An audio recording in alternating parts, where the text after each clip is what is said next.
हा हा हा, बहुत दिनों बाद मुझे चिड़िया का मांस खाने को मिलेगा।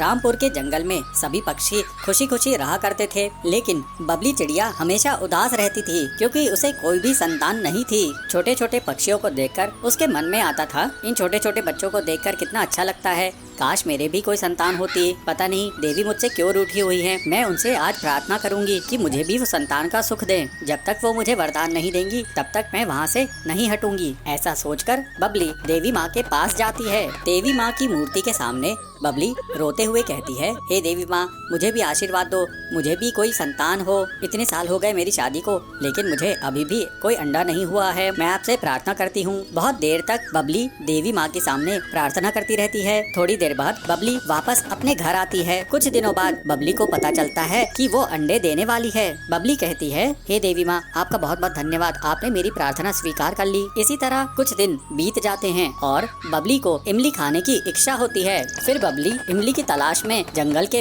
अंदर चली जाती है और उसे एक इमली का पेड़ दिखाई देता है। उसे देखकर वो सोचती है, इसमें बहुत सी इमलियाँ लगी हुई है, मैं कुछ इमलियाँ तोड़ लेती हूँ। कुछ इमलियाँ मैं यहीं खा लूंगी और कुछ अपने साथ घर ले जाऊंगी। जैसे ही बबली इमलियाँ तोड़ने लगती है, वैसे ही इमली के पेड़ में रहने वाला बाज उस पर हमला कर देता है। हा हा हा, बहुत दिनों बाद मुझे चिड़िया का मांस खाने को मिलेगा, बहुत मजा आएगा। हा हा हा। बबली उससे गिड़गिड़ाते हुए कहती है, मुझे छोड़ दो, मैंने तुम्हारा क्या बिगाड़ा है, मैं तो माँ बनने वाली हूँ। अच्छा ठीक है, जब तू माँ बन जाएगी उसके बाद मैं तुझे अपना शिकार बनाऊंगा, क्योंकि मैं किसी भी गर्भवती को अपना शिकार नहीं बनाता हूँ। बाज बबली को उठाकर एक गुफा में बंद कर देता है। बबली वहाँ पर रोने लगती है। जंगल में आने के पहले मैंने तो किसी को बताई भी नहीं, सभी लोग मेरी तलाश कर रहे होंगे। अब मेरे साथ साथ मेरा होने वाला बच्चा भी खतरे में पड़ गया है। दूसरी तरफ नदी के किनारे बबली चिड़िया के नहीं मिलने के कारण चारों तरफ हड़कंप मच जाता है। दोस्तों, लगता है बबली चिड़िया किसी मुसीबत में फंस गई है, हमें जंगल में जाकर देखना चाहिए, वो बहुत देर से किसी को दिखाई नहीं दी है। पीलू चिड़िया कहती है, हरिया काका, बबली दीदी देवी माँ की बहुत बड़ी भक्त थी, हम पहले देवी माँ से आशीर्वाद लेते हैं, फिर उन्हें ढूंढने जाते हैं। ऐसा सोचकर पीलू और हरिया काका पहले देवी माँ से आशीर्वाद लेने के लिए जाते हैं। हे देवी माँ, हमें आशीर्वाद दीजिए, हम बबली दीदी को ढूंढ निकाले। फिर पीलू और हरिया काका जंगल की ओर जाते हैं। थोड़ी ही देर बाद उन्हें बबली एक गुफा के अंदर मिल जाती है।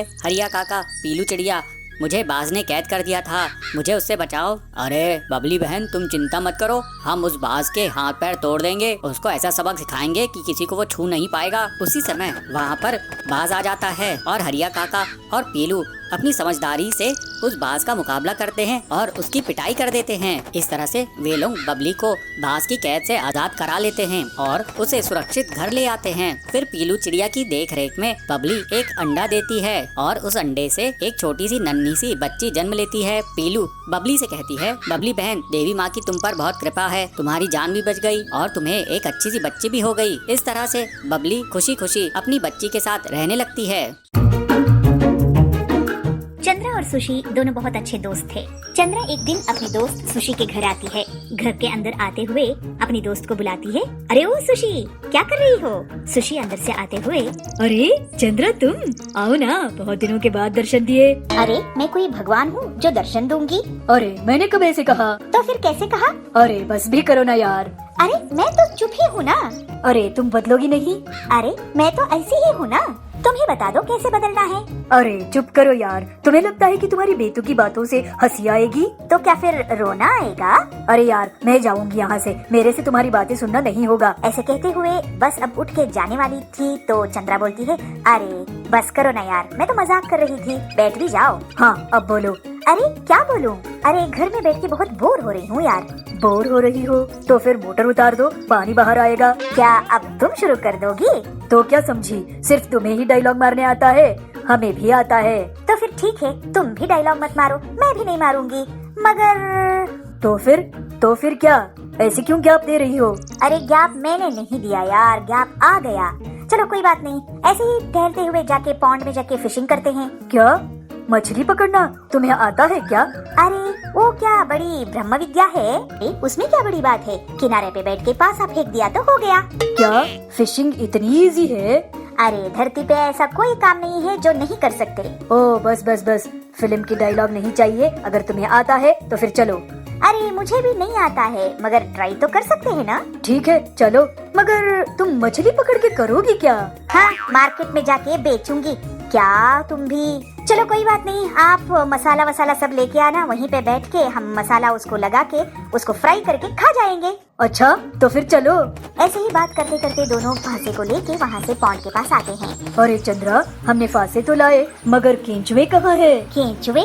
वो कहाँ से लाऊंगी? अरे केंचुए के बारे में पता नहीं है, मगर फिशिंग करना है। फिशिंग करना है तो केंचुए कहाँ मिलेंगे वो पहले जानना है। अरे तुम बड़ी हो गई मगर अकल बिल्कुल नहीं है। फिशिंग करने के लिए केंचुए की बहुत जरूरी होती है। पहले फांसे में केंचुए को लटकाना है, फिर पानी में छोड़ना है। अरे वाह, तुम्हें तो बहुत कुछ पता है। हाँ, मुझे अब पता चला कि तुम्हें कुछ भी पता नहीं है। ठीक है चलो, वहाँ पे कीचड़ में जाके केंचुए मिलते हैं क्या पता लगाते हैं। ऐसे ही बात करते हुए नजदीक में जो कीचड़ था वहाँ पे केंचुए को ढूंढने निकलते हैं, तो वहाँ उनको कुत्ते की पिल्ली की भौंकने की आवाज सुनाई देती है। अरे सुशी, यहाँ पे कुत्ते की पिल्ले की भौंकने की आवाज आ रही है। बात तो सही है, मगर इस जंगल में कुत्ते की पिल्ले की आवाज कहाँ से आई? चलो देखते हैं। ऐसे ही ढूंढते ढूंढते एक पेड़ के नीचे जा पहुँचते हैं। दो कुत्ते की पिल्ले कीचड़ में बाहर आने के लिए ट्राई कर रहे हैं। उसको देखते हुए ही चंद्रा, अरे कुत्ते की पिल्ले की हालत तो देखो, कीचड़ में फंस गए हैं। चलो उनको बाहर निकालते हैं। दोनों जाते हैं और कुत्ते की पिल्ले को बाहर निकाल के अच्छे से पानी से धो के उनको साफ करते हैं। उन दोनों को पेड़ के नीचे बिठा के उनके सामने बैठ के सोचते हैं, अरे शायद इनकी माँ खाना ढूंढते हुए कहीं गई होगी। हाँ, यहाँ पे इनको कोई शेल्टर भी नहीं है। हाँ, मुझे भी वही लग रहा है कि इनकी घर भी नहीं है यहाँ। चलो हम दोनों मिलके इनके लिए घर बनाते हैं। बहुत अच्छी सोच है, चलो बनाते हैं। कहते हुए वहाँ पे मिट्टी, पत्थर, लकड़ी सब ढूंढ के तैयार करते हैं। उस छोटे से घर में उन दोनों बच्चों को बिठाते हैं। वो दोनों कुत्ते की पिल्ले इनकी तरफ बहुत प्यार से देख रहे हैं। अरे तुम दोनों को भूख लगी है? हाँ, बहुत भूख लगी है। हमारी माँ खाना ढूंढने के लिए बाहर गई है। अच्छा कोई बात नहीं, आपके लिए खाने के लिए हम ढूंढ के लेके आते हैं। कहते हुए नजदीक जो पॉन्ड था वहाँ से फिश पकड़ के लाके अच्छे से फ्राई करके उन दोनों कुत्ते की पिल्ले को खिलाती है। बहुत बहुत धन्यवाद माता जी। आपकी पेट भर गया ना? हमारे लिए उतना ही काफी है। अरे हम इधर आके कितनी देर हो गई, इनकी माँ तो अभी तक नहीं आई। मैं भी वही सोच रही हूँ, अब तक क्यों नहीं आई। चलो आसपास हम ढूंढ के आते हैं। कहते हुए आसपास में ढूंढते हैं। उन कुत्तों की माँ कहीं नजर नहीं आती। हताश होके फिर उन कुत्तों के पास आके, अरे तुम्हारी माँ तो कहीं नजर नहीं आ रही है, कहाँ गई है, उसे क्या हुआ है, किसे पता। उनकी बात सुन के दोनों कुत्ते के पिल्ले रोने लगते हैं। माता जी, हमारी माँ को ढूंढ के दो ना, आपकी बहुत मेहरबानी होगी। कहते हुए दोनों जोर जोर से रोने लगते हैं। उन्हें रोते हुए देख के चंद्रा कहती है, अरे रो मत, आपकी माँ को हम ढूंढेंगे। चंद्रा के पास एक मैजिक जीनी रहता है, तो उसको बाहर निकाल के उस जीनी से पूछती है, उन कुत्तों की पिल्लों की माँ कहाँ है। अपने आका की बात मानते हुए उन कुत्तों की माँ कहाँ है वो ढूंढ निकालती है। उन पिल्लों की माँ को दो बच्चे रुला रहे हैं। उसकी पूंछ को खींचते हुए, उसको पत्थर से मारते हुए उसको तकलीफ पहुँचा रहे हैं। उसको देखते हुए चंद्रा कहती है, अरे इन पिल्लों की माँ को कोई रुला रहा है, तकलीफ दे रहा है, उसको तो मार ही देंगे। चलो चलो पहले उसको बचाते हैं। कहते हुए उन पिल्लों की माँ के पास आके उन दोनों बच्चों को डांट डपट के, अरे पागल बच्चों, थोड़ी सी भी अकल है, बेजुबान जानवर को मारने की आपके दिल में ख्याल कैसे आई? जरा भी आपको डर नहीं है? अब के बार इस कुत्ते के बारे में आपने ये सोचा तो हाथ तोड़ दूंगी। चलो भागो यहाँ से। कहते हुए उन दोनों बच्चों को वहाँ से भगा के उस कुत्ते को ले आके उनके पिल्लों के पास छोड़ देते हैं। ये लो, तुम्हारी माँ आ गई। माँ को देखते ही दोनों पिल्लों ने दौड़ के आके अपनी माँ को गले लगा के खेलते रोते हंस रहे हैं। उस दृश्य को देखते हुए चंद्रा और सुशी की आंखों में भी पानी भर आता है। चलो अब हम चलते हैं। कहते हुए पीछे मुड़ के देखते आगे चल पड़े। तभी चंद्रा को लगता है कि अपने दुपट्टा कोई खींच रहा है। पीछे मुड़ के देखती है तो उसको आश्चर्य होता है। दोनों कुत्ते के पिल्ले चंद्रा की दुपट्टा को खींच रहे हैं। तब प्यार से चंद्रा उनके पास जाके, अरे तुम्हारी माँ तो आ गई है ना, अब डरने की कोई बात नहीं है। कहते हुए वहाँ से निकल पड़ती है। बहुत दूर तक कुत्तों की पिल्लों ने चंद्रा को ही देख रहे थे। सुशी भी चंद्रा को देख रही थी। अरे ऐसे क्यों देख रही हो? अरे चंद्रा, मैं तो तुम्हें बातूनी चुलबुली ही समझती थी, मगर तुम्हारी दिल में भी इतनी दया कृपा है ये मुझे अभी पता चला। मेरी दोस्त है, इसके लिए मुझे बहुत गर्व होता है। कहते हुए दोनों हंसते खेलते घर पहुँचते। रामपुर में कालू कौआ अपनी पत्नी पीलू चिड़िया के साथ रहता था। कालू बहुत ही गरीब था। वो मेहनत मजदूरी करता था और पीलू दूसरी चिड़ियाओं के घर पर काम किया करती थी। उनके 2 बेटे थे। एक दिन कालू कौआ बीमार पड़ जाता है और बहुत दिनों तक उसकी तबीयत ठीक नहीं होती है। पीलू कहती है, सुनो जी, बहुत दिन हो गए, तुम्हारी तबीयत में कोई सुधार नहीं हो रहा है, तुम डॉक्टर को दिखा लो। मेरा मन बहुत घबरा रहा है, अगर तुम्हें कुछ हो गया तो मेरा और बच्चों का क्या होगा? कालू कहता है, अरे पीलू घबरा मत, मुझे कुछ नहीं होगा, लेकिन मैं फिर भी कल सरकारी अस्पताल जाकर अपना चेकअप करवा लूंगा। अगले दिन पीलू और कालू सरकारी अस्पताल जाते हैं। कालू का चेकअप होता है और डॉक्टर चेकअप करने के बाद बोलता है, इन्हें खून की कमी हो गई है, मैं कुछ दवाई लिख कर दे रहा हूँ, आप इन्हें समय समय पर देते रहना, और हाँ, 2 महीने तक इन्हें आराम करना होगा। पीलू और कालू दवाइयाँ लेकर अपने घर वापस आते हैं। कालू कहता है, पीलू ये दवाइयाँ तो बहुत महंगी आई होंगी, तुम्हारे पास इतने पैसे कहाँ से आए? पीलू कहती है, तुम ठीक कह रहे हो, इतने पैसे मेरे पास नहीं थे, इन दवाइयों के लिए मैंने अपना मंगलसूत्र सुनार के यहाँ गिरवी रखवा दी हूँ, जब पैसे आएंगे तो मैं उसे छुड़वा लूंगी। अब तुम आराम करो, मैं भोजन बनाती हूँ। थोड़ी देर बाद पीलू सबके लिए भोजन बनाती है। कालू भोजन करके दवाइयाँ ले लेता है। पीलू और उसके दोनों बच्चे कालू के लिए परेशान रहते हैं। इस तरह कुछ दिन बीत जाते हैं। इस दौरान पीलू काम पर नहीं जा रही थी। उसका सारा समय सिर्फ कालू की देखभाल पे ही बीत जाता था। कालू पीलू से कहता है, अरे पीलू, तू अगर घर में ही रहेगी तो हम दोनों की आमदनी कैसे होगी? मैं तो काम पर जा नहीं पा रहा हूँ, तू कम से कम अपने काम पर जा, तेरे काम से जाने पर हमें थोड़ी बहुत तो आमदनी होगी। कालू की बात सुनकर पीलू वापस से काम करने लग जाती है, लेकिन तब तक उसकी मालकिन ने दूसरी नौकराइन रख चुकी थी। वो पीलू से कहती है, पीलू तू इतने दिन नहीं है तो मुझे किसी और को रखना पड़ा, ये ले तेरी पिछले महीने की पगार। इस तरह पीलू दुखी होकर वापस अपने घर आ जाती है। कालू से पूछता है, अरे पीलू तू इतनी जल्दी घर आ गई? पीलू से बताती है, जी मेरी मालकिन ने कोई और नौकरानी रख ली है, अब मेरे पास भी कोई काम नहीं रहा, लेकिन मेरी मालकिन ने पिछले महीने की पगार दी है तो थोड़े पैसे मिल चुके हैं। पीलू थोड़ी देर सोचती है, फिर कालू से कहती है, देखिए मुझे जलेबी बनाना बहुत अच्छे से आता है, अब ठंडी का मौसम भी आ रहा है और लोगों को गर्मा गर्म जलेबी मिलेगी तो वो बहुत खुश होंगे। हाँ, तेरा ख्याल तो बहुत अच्छा है पीलू, एक कोशिश करके तो देख। अगले दिन से पीलू एक ऑफिस के बाहर गर्मा गर्म जलेबियां बनाना शुरू कर देती है। उसकी खुशबू से बहुत सारे पक्षी वहाँ पर इकट्ठा हो जाते हैं। अरे दीदी जी, जरा एक प्लेट गर्मा गर्म जलेबी दीजिएगा तो। टिल्लू भी वहाँ पर जलेबी खाने आता है। टिल्लू पीलू के बच्चों के स्कूल का हेडमास्टर था। वो जलेबियाँ खाकर बहुत खुश होता है। अरे वाह पीलू जी, क्या टेस्टी जलेबी बनाई है आपने, मैं तो इसी बात पे आपके बच्चों को पास कर दूंगा, हा हा हा। इस तरह से बहुत सारे लोग पीलू की जलेबी खाने लगे और उसकी दुकान अच्छी खासी चलने लगी। पीलू अपनी कमाई से खुश हो गई थी। पीलू अपने पैसों से मंगलसूत्र को सुनार के यहाँ से छुड़वा लेती है और 1 महीने बाद ही कालू कौए की तबीयत भी ठीक हो जाती है। अब कालू भी पीलू के साथ जलेबी की दुकान पर जाने लगता है। कालू पोहा बनाता है और पीलू जलेबियाँ बेचती है। इस तरह से दोनों पति पत्नी अच्छा खासा पैसा कमाते हैं और उनके बच्चे अच्छी स्कूल में शिक्षा पाते हैं। अब वे सब हंसी खुशी रहने लगते हैं।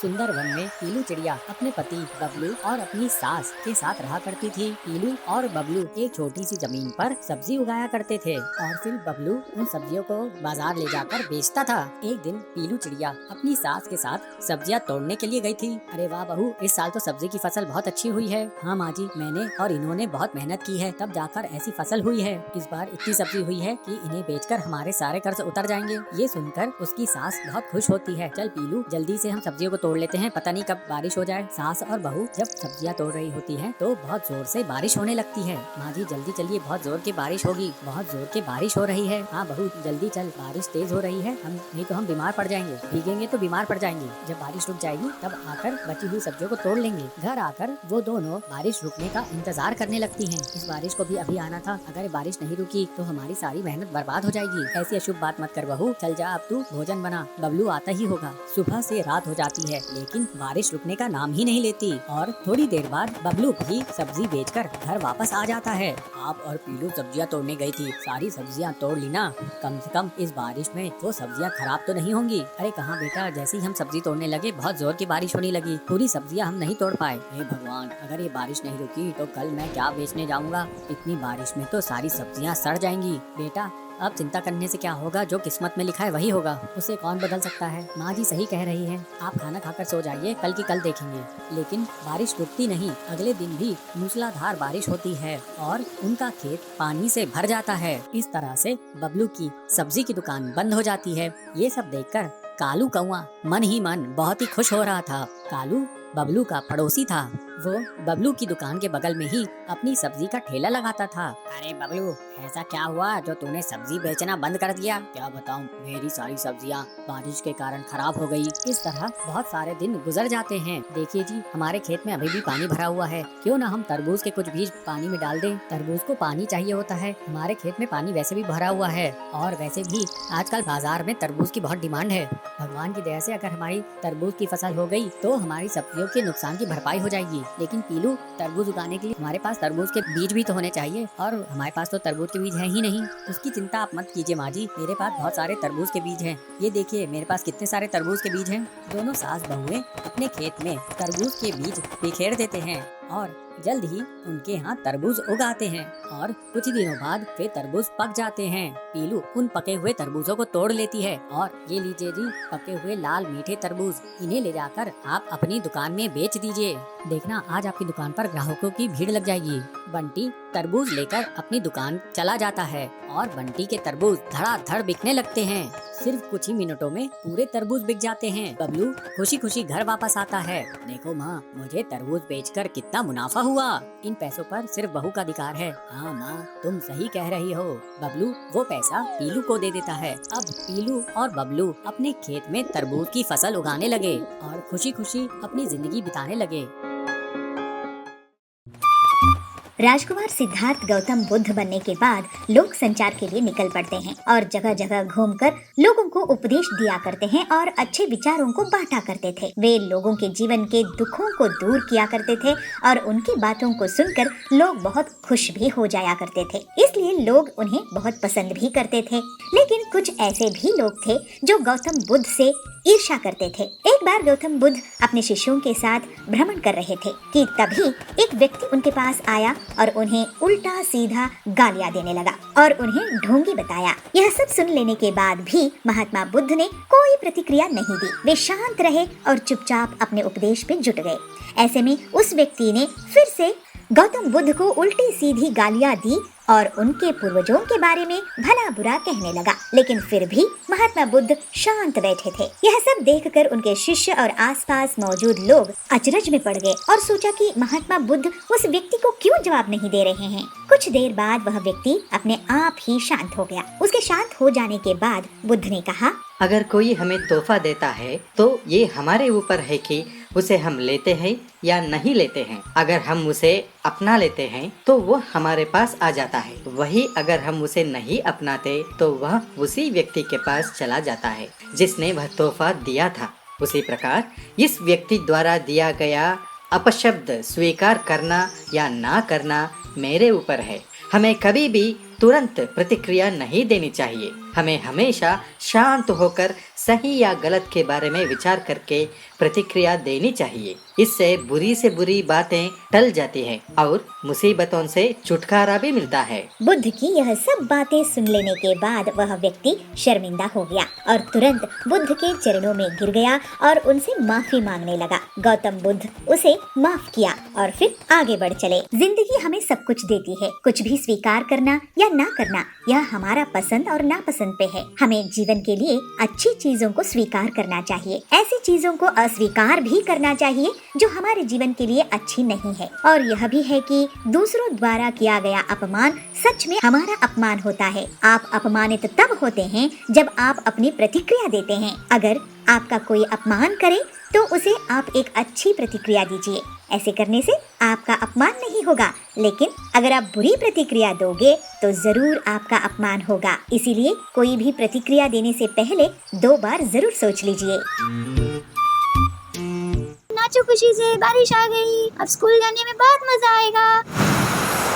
गर्मियों का मौसम खत्म हो चुका था। जंगल में बबलू हाथी और पिंकी मोरनी दोनों बरसात का बहुत ही बेसब्री से इंतजार कर रहे थे। उन्हें बरसात में स्कूल जाना बहुत अच्छा लगता था, मगर गर्मी इतनी थी कि जाने का नाम ही नहीं ले रही थी। जंगल के सभी जानवर इस तेज गर्मी से बहुत परेशान थे। सबका हाल गर्मी से बेहाल हो चुका था। बबली हाथी घूमते हुए जंगल से जा रहा था कि उसे पिंकी मोरनी मिलती है। अरे बबलू, यूँ अकेले अकेले कहाँ जा रहे हो? तुम मुझे तो बताओ कहाँ जा रहे हो इतनी जल्दी जल्दी में? अरे पिंकी, क्या बताऊँ, इतनी तेज धूप निकल रही है। इस गर्मी में तो मेरा हाल खराब हो चुका है। क्या बताऊँ, सब के सब जानवर परेशान हो चुके हैं इस सूरज की वजह से। बताओ, गर्मियों का मौसम खत्म हुए महीने हो गए, मगर बरसात का नामो निशान ही नहीं है। इसलिए मैं पास की के स्विमिंग पूल में नहाने के लिए जा रहा हूँ। अरे बबलू, मगर आज ही मौसम विभाग ने बताया है कि आज बारिश होने की संभावना है। क्या पिंकी, तुम भी कैसी बातें कर रही हो? देख रही हो मौसम को, कितना तेज सूरज निकला हुआ है। ऐसे में बारिश कहाँ से होगी? भला तुम्हें ऐसी बातें नहीं करनी चाहिए। देखते ही देखते अचानक से आसमान में काले बादल छट जाते हैं और सूरज बादलों के पीछे छुप जाता है। बारिश होने लगती है। यह देखकर बबलू हाथी और पिंकी मोर दोनों नाचने लगते हैं। देखा ना बबलू, मैंने तुमसे कहा था ना,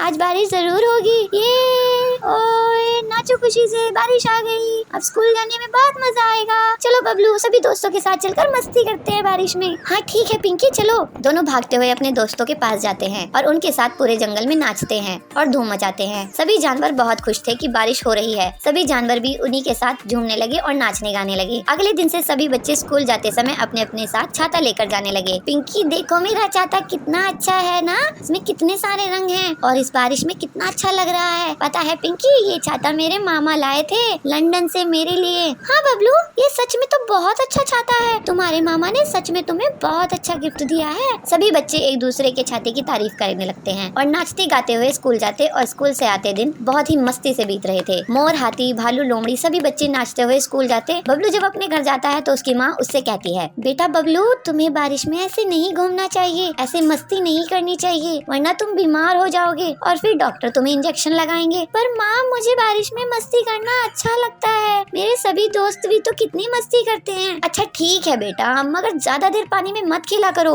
और गंदे पानी में तो भूलकर भी नहीं खेलना। मगर वह छाते को बारिश में बंद करके बारिश में भीगते हुए घर आता है। आज उसने देखा कि एक बूढ़ी लोमड़ी बारिश में भीग रही थी। दोस्तों, वह अम्मा बारिश में भीग रही हैं क्योंकि उनके पास छाता नहीं है और हम सभी छाता होते हुए भी जानबूझकर भीग रहे हैं। हमें उनकी मदद करनी चाहिए। चलो उनकी मदद करते हैं। बबलू हाथी बूढ़ी लोमड़ी के पास जाता है और उसे अपना छाता दे देता है। अम्मा, ये छाता आप रख लो, आप भीग रहे हो। आप अगर बारिश में ऐसे ही भीगते रहे तो बीमार पड़ जाओगे। पर बच्चे, तुम अगर ये छाता मुझे दे दोगे तो तुम क्या लेकर जाओगे? तुम भी तो बीमार पड़ सकते हो ना। नहीं अम्मा, मुझे कुछ नहीं होगा, मेरी इम्यूनिटी बहुत स्ट्रॉन्ग है, मुझसे ज्यादा इसकी जरूरत आपको है। तुम बहुत प्यारे बच्चे हो, भगवान तुम्हें लंबी उम्र दे। बबलू उसे अपना प्यारा छाता दे देता है और फिर से नाचते गाते हुए अपने घर आ जाता है और अपनी मम्मी को पूरी बात बताता है। उसकी मम्मी को भी यह सुनकर बहुत खुशी होती है।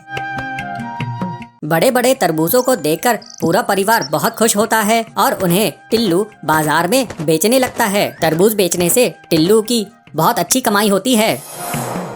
एक जंगल में पीलू चिड़िया अपने पिता टिल्लू और अपनी माँ बबली के साथ रहा करती थी। टिल्लू खेती करके अपने परिवार का भरण पोषण करता था। मुखिया रहा करता था जो पक्षियों की जमीन को जबरदस्ती हड़प लिया करता था और जो भी पक्षी उसका विरोध करते वो उसे मरवा देता था। एक दिन टिल्लू अपने खेत में काम कर रहा था, तभी मुखिया टिल्लू के खेत पर पहुंचता है। मुखिया के साथ उसके कुछ गुंडे भी रहते हैं। अरे टिल्लू, ये खेत तू मेरे नाम कर दे, उसके बदले में मैं तेरा पूरा कर्ज माफ कर दूंगा। टिल्लू कहता है, कैसा कर्ज मुखिया जी, मैंने तो आज तक आपसे कोई कर्ज लिया ही नहीं। इस पर मुखिया उसे धमकाते हुए कहता है, अच्छा तूने मुझसे कर्ज नहीं लिया, ये देख कागजात, इस कागजात में तूने मुझसे पूरे 2 लाख रुपए उधार लिए हैं और इसमें तेरा अंगूठे का निशान भी है और अब तो ब्याज मिलाकर ये पूरे 4 लाख रुपए हो गए हैं। टिल्लू ये सब देखकर बहुत डर जाता है। वो गिड़गिड़ाते हुए कहता है, मालिक आप ये सब मत कीजिए, अगर आप मेरी जमीन ले लेंगे तो मेरा परिवार भूखा मर जाएगा।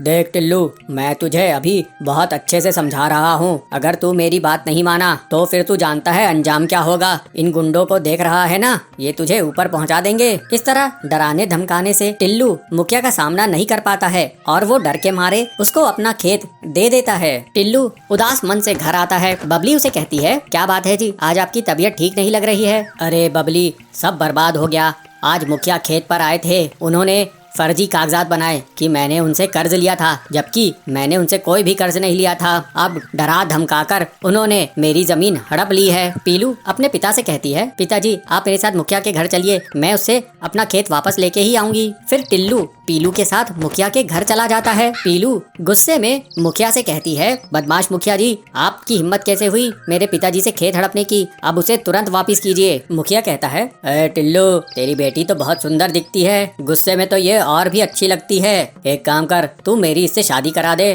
फिर तुझे तेरा खेत वापस मिल जाएगा। टिल्लू अपनी बेटी से कहता है, देखा बेटी ये कितना बदतमीज है, ये बदमाश है, इसके मुंह मत लग, चल मैं किसी और के खेत में काम करके अपना घर संभाल लूंगा। इस तरह कुछ दिन बीत जाते हैं। फिर टिल्लू हरिया तोता के खेत में काम करने लगता है। एक दिन पीलू अपने पिता के लिए भोजन ले जा रही थी, तभी उसे किसी के करहाने की आवाज आती है। पीलू उस आवाज की तरफ जाती है तो झाड़ियों के बीच में उसे एक पक्षी दिखाई पड़ता है। वो बहुत घायल था और वो करहाते हुए पानी मांग रहा था। पीलू कहती है, ये लीजिए पानी पीजिए। पीलू चिड़िया तुरंत ही उस घायल पक्षी को पानी पिलाती है। फिर वो पक्षी पीलू से कहता है, बेटा तुम्हारा बहुत बहुत शुक्रिया, एक जंगली जानवर ने मुझ पर हमला कर दिया था, मैं बुरी कदर घायल हो गया था, यहीं पास में ही मेरा घर है, तू मुझे मेरे घर तक पहुंचा दे। फिर पीलू उस घायल पक्षी को उसके घर तक पहुंचा देती है। घर पहुंचने के बाद वो पक्षी पीलू को एक बड़ी सी पोटली लाकर देता है। बेटा तूने मेरी जान बचाई है, ये ले, इसमें तेरे लिए इनाम है।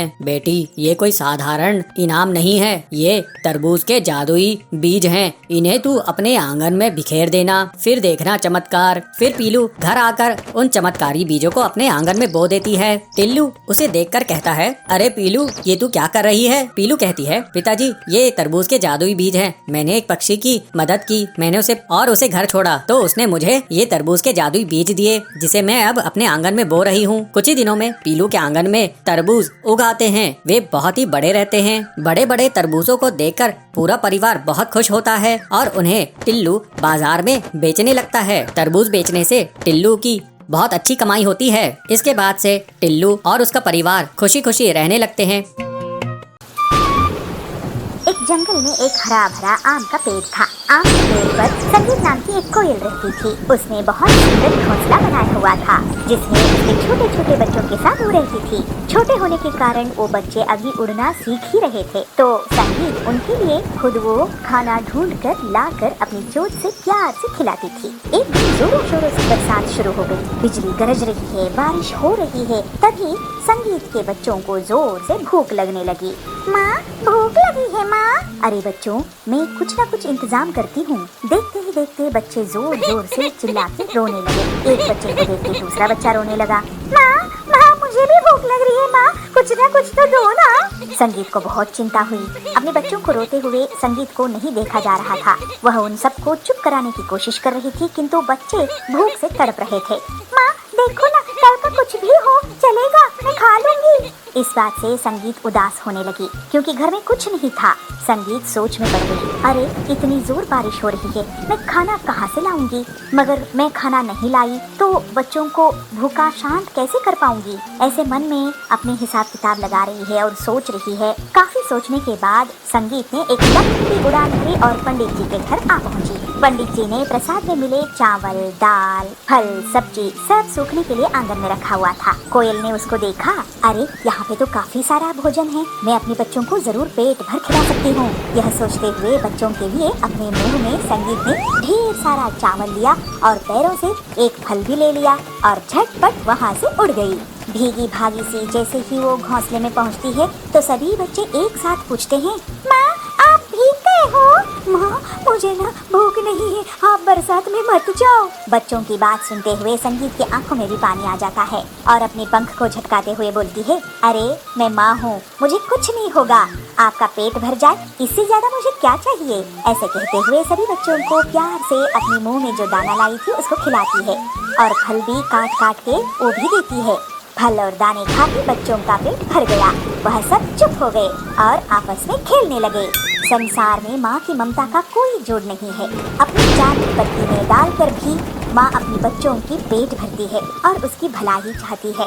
बच्चे खुश तो माँ भी खुश। ऐसे संगीत और बच्चे बहुत खुशी खुशी से बरसात का मजा लिया।